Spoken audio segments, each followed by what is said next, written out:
Alright, horror homies. Time for another video. It's going to be a series here. I apologize for the production value or lack thereof. Eventually, I hope to improve that. I'll have a far more suitable background as well, eventually. Hopefully, this doesn't deter people from watching these until then. Now, this is going to be a bit of a mini-series, but before I get into it, obviously, I'm not very good at YouTube. And I haven't said this yet on any videos that I recall. And I guess this is what you're supposed to say, because I hear other YouTubers say it.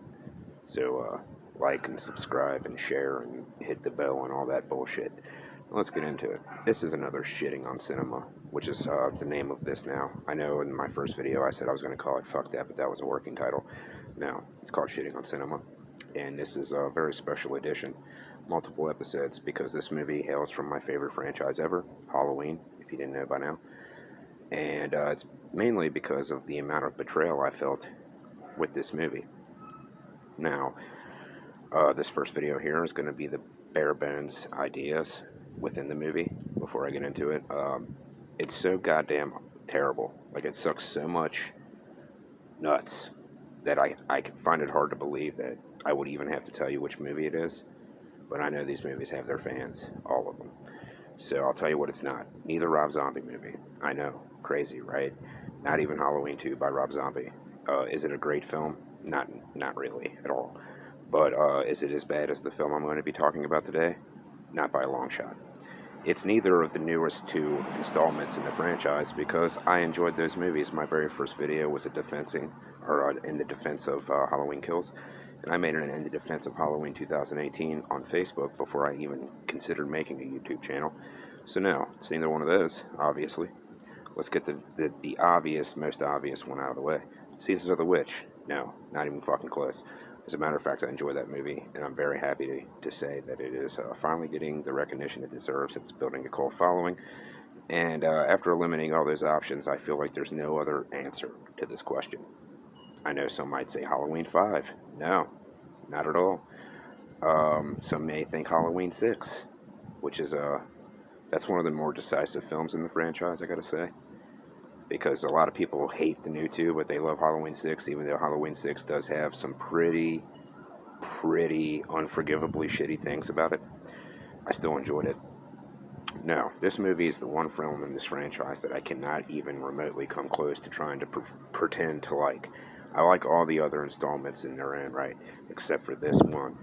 So, this shitting on cinema is going to be about Halloween Resurrection. Let's get into the bare bones. Video 1 here. We'll talk about the plot and other various things. The plot of Halloween Resurrection is this. It's an internet reality show. Yeah.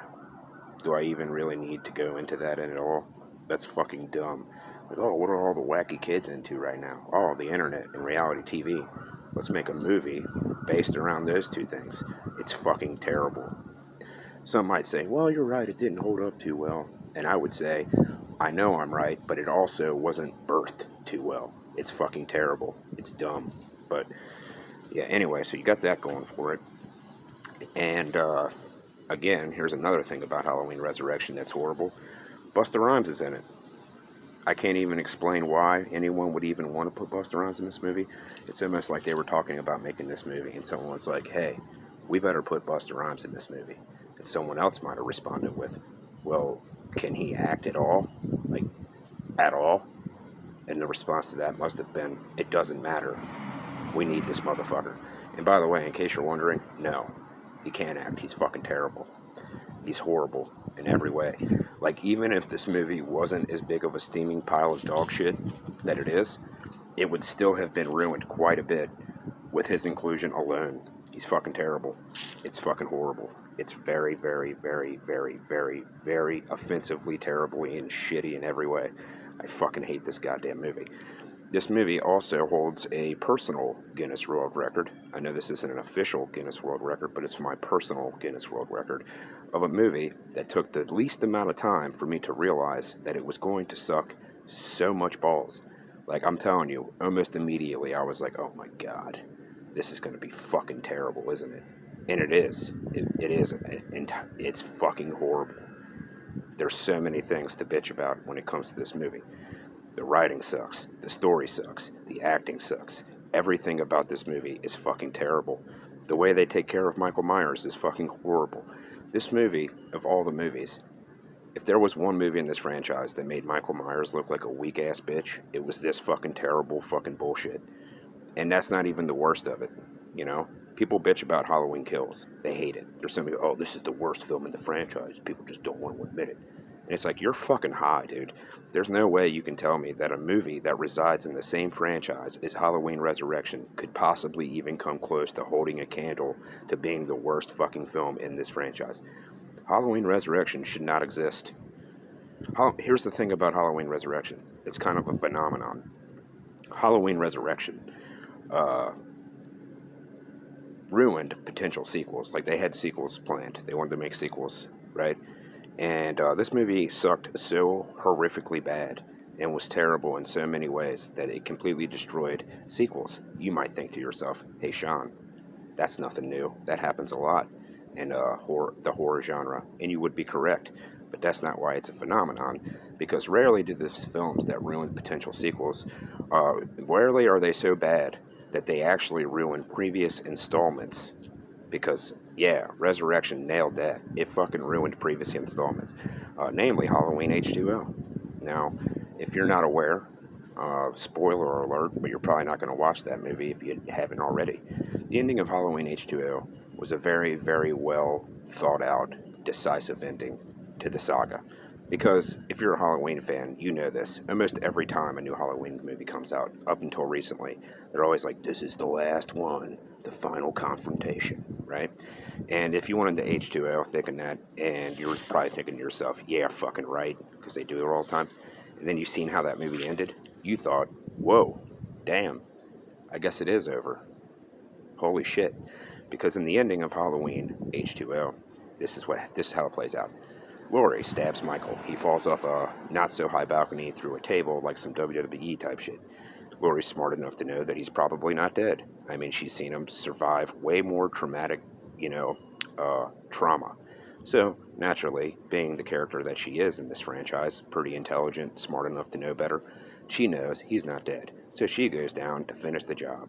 And then you have that cliche scene that happens in a lot of horror films where a character who has no history with the character that is in this situation, right, will come in and stop the character that knows everything they need to know from, further killing this character. They always come in like, he's dead.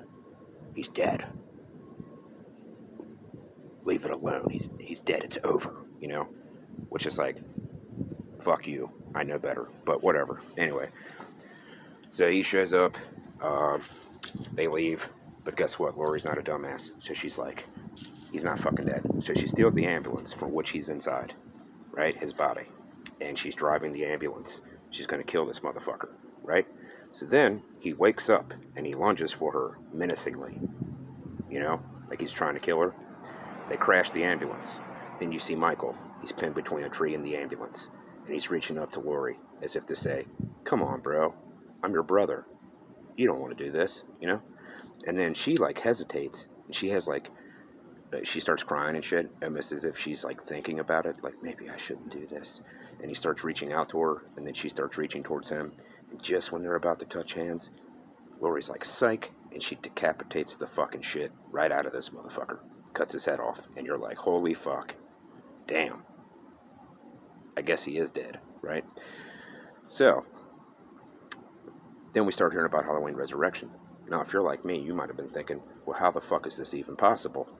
Is this going to be like a Friday the 13th Roy Burns style thing with an imposter? Which, by the way, that movie gets a lot of flack. I mean, what the fuck? At least they tried something different. But you're thinking, whoa, holy shit. Is this going to be like a Roy Burns type situation? Like an imposter or a fucking fanatical fan takes the role of Michael, some shit like that. And, it was very interesting to think about the prospect of how the fuck this shit was going to go down. And then you go to see Resurrection only to find out that it wasn't Michael Myers at all that she killed. It was a paramedic. Apparently, Michael Myers decided to use the good old-fashioned, cheesy, cliche, dumb as fuck, espionage, Austin Powers type old switcheroo on us, and he switched entire outfits with a fucking paramedic, which is really fucking stupid in so many ways. Like, think about it. Apparently, he does this in record time, by the way. It must have been something he's practiced throughout the years, because I don't know if you've ever put on a pair of coveralls. It's not the easiest thing in the world sometimes, especially, a lifeless body, dead weight. I imagine it'd be pretty tough, but somehow Michael, he proceeds to be able to do this in, 2 minutes, right?